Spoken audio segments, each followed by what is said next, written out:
finding God in all things. I'd like to tell you something about that. I'm now at the end of an adventurous life, and I can tell you that I find God whenever I want to find Him. How did it happen? Do you see this young man? A real macho Spaniard. That's me. My story begins when I almost lost my legs. To my own amazement, there on the battlefield, my adventure with Jesus began.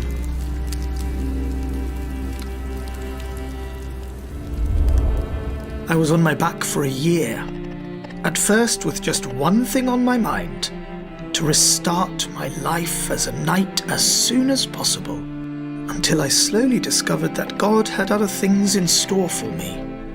I daydreamed a lot in those days. What else was there to do? About a prominent woman, and how I would win her affection through my heroic deeds. What I wanted was a few novels about chivalry to read.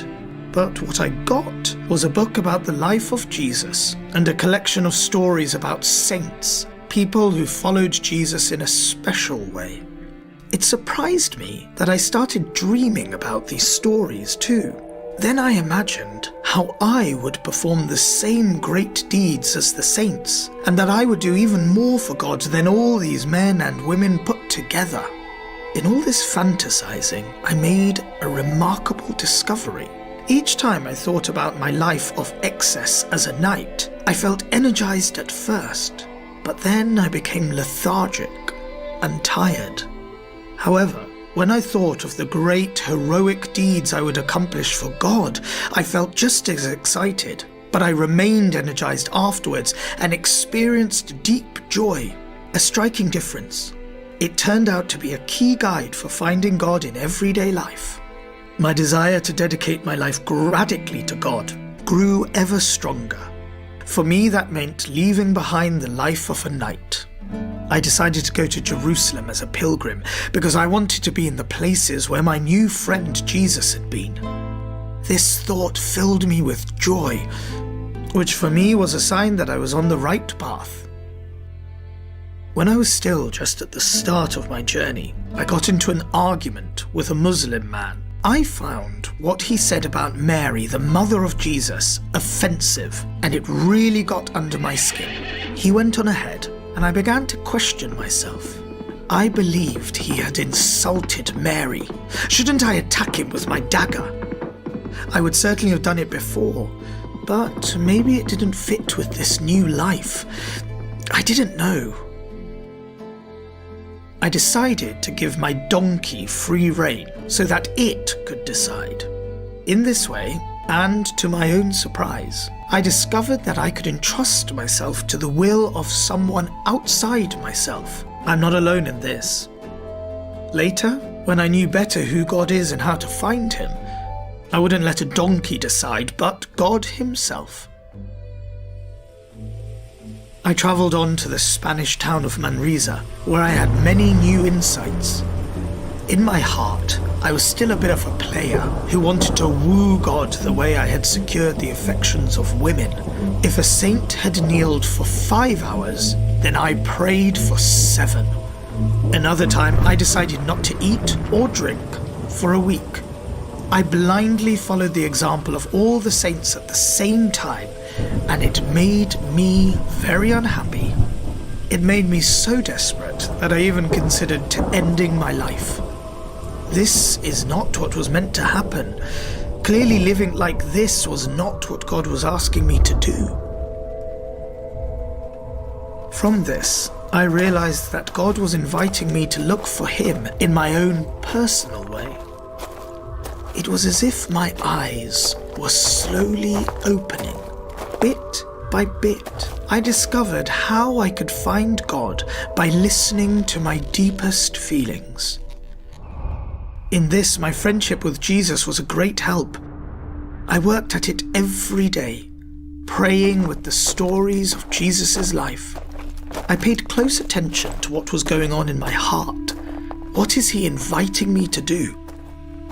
In this way, I learned to discern how I could better direct my life and come to find God more easily. A year later, I made the crossing to Jerusalem by ship. Finally. Again and again, I visited the places Jesus had been. What more could I want? Standing on the ground where my friend Jesus had stood, breathing the air that he breathed. Before the journey home, I went to the Mount of Olives one more time. This is the place where Jesus ascended to heaven. Because it was forbidden to go there without a guide, I had to bribe the guard. I wanted to pray at the place where Jesus had stood for the last time. When I realized that I didn't know which direction Jesus was facing at his ascension, I went back. I wanted to know even the smallest details about Jesus.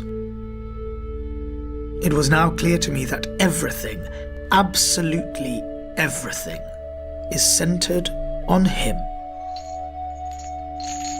As I was being led through the city like a criminal, my heart was filled with joy, and I felt Jesus close by. Back in Europe, I began to study. I had come to realize that you must use not only your heart to find God, but also your head. In Paris, I became friends with 6 fellow students with whom later I would found the Jesuit order.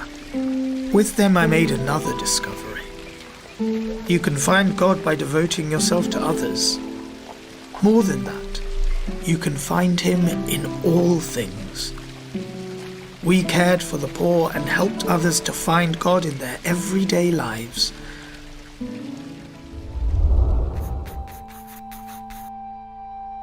It's hard to believe what that cannonball set in motion.